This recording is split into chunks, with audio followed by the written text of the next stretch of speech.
तो चलिए आपको सीधे ले चलते हैं लखनऊ, जहां सीएम योगी आदित्यनाथ विश्व पर्यावरण दिवस पर संबोधन दे रहे हैं। जलवायु परिवर्तन का सर्वाधिक दुष्प्रभाव क्या है? आपने विगत वर्ष देखा होगा। अब तक मेरी जो आज से 30 वर्ष पहले 1990-91 में उत्तर प्रदेश में बाढ़ सितंबर माह में आई थी और ये मान्यता थी कि 100 वर्षों में सितंबर माह में पहली बार बाढ़ की त्रासदी को झेलने के लिए मजबूर होना पड़ा था।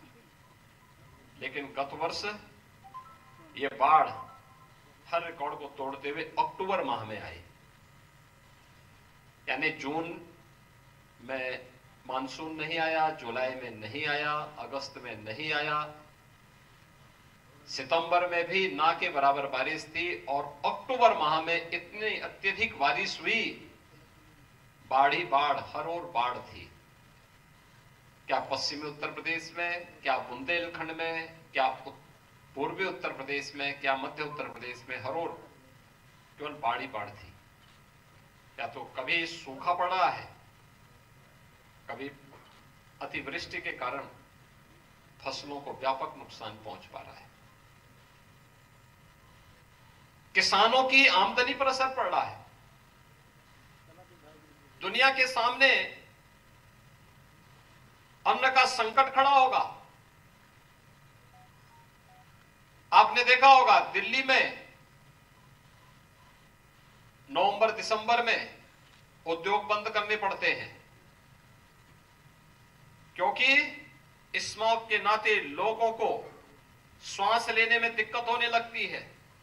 इतनी वायु प्रदूषित होती है। आप थोड़ी, जैसे सभागार में इतनी बड़ी संख्या में आप सब बैठे हुए हैं, हर व्यक्ति अपनी आंखों से आराम से देख सकता है, बहुत शीतलता है, कहीं कोई समस्या नहीं।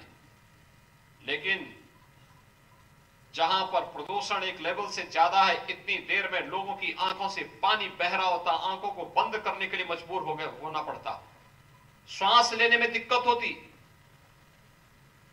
वो स्वयं परेशान हो जाता।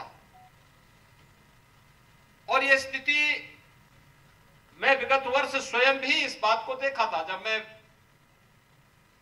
दिल्ली की यात्रा पे गया था, एक दिन अचानक मैंने देखा कि मैं जैसे एयरपोर्ट पे बाहर निकला और मैं गाड़ी की तरफ निकल रहा था, मैंने देखा आंखों में मेरी जलन होने लगी। मैं कभी जलन क्यों हो रहा है? मुझे बताया गया कि यहाँ पे पॉल्यूशन बहुत ज्यादा है और वायु प्रदूषण के कारण इस प्रकार की समस्या है। यानी हमने वायु को भी प्रदूषित कर दिया, जल को भी प्रदूषित कर दिया, पृथ्वी को भी प्रदूषित कर दिया। तो इसका दुष्प्रभाव कहां पड़ा है? जलवायु परिवर्तन पर इसका असर पड़ा है। और इसीलिए प्रधानमंत्री जी के नेतृत्व में, प्रधानमंत्री मोदी जी के नेतृत्व में इंटरनेशनल सोलर अलायंस भी बना। यानी हम इस प्रकार की ऊर्जा को अधिक से अधिक प्रोत्साहित करेंगे जो पर्यावरण के अनुकूल हो, कार्बन उत्सर्जन कम से कम हो। इसके लिए अनेक प्रयास विगत 9 वर्षों में प्रधानमंत्री मोदी जी के नेतृत्व में हुए। आपने देखा होगा आज ग्राम पंचायतों में और शहरी क्षेत्रों में भी street light, LED street light लग गई ना। कितने ग्राम पंचायतों में एलईडी स्ट्रीट लाइट है? सभी ग्राम प्रधानगण अपने हाथ खड़ा करें जहां पर उनके गांव में एलईडी स्ट्रीट लाइट चमक रही, एलईडी बल्ब चमक रहे होंगे, बिजली के बल्ब चमक रहे होंगे। और जो बल्ब चमक रहे हैं ऊपर बहुत ज्यादा संख्या में, वे सभी एलईडी स्ट्रीट लाइट वही है। यानी वह अगर एक सामान्य 100